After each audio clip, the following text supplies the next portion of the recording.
Program Studi Arsitektur Universitas Ubudiyah Indonesia memiliki visi menjadi program studi yang menghasilkan lulusan profesional di bidang urban design dan real estate yang berwawasan lingkungan, berjiwa entrepreneur, dan beretika Islami.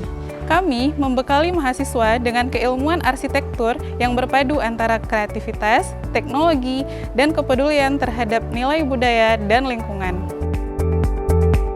Belajar di Arsitektur Ubudiyah memberikan pengalaman yang komprehensif. Kami tidak hanya belajar teori desain, tetapi juga memahami filosofi ruang, struktur bangunan, dan pendekatan lingkungan yang berkelanjutan. Fasilitas di Prodi Arsitektur sangat menunjang proses belajar. Tersedia studio desain, laboratorium komputer dengan software arsitektur terkini, serta ruang diskusi kreatif untuk mengembangkan ide dan proyek kami. Lulusan Arsitektur Ubudiyah siap berkarya sebagai arsitek, perancang kota, pengembang real estate, dan konsultan desain yang profesional dan beretika Islami. Arsitektur adalah seni membangun kehidupan.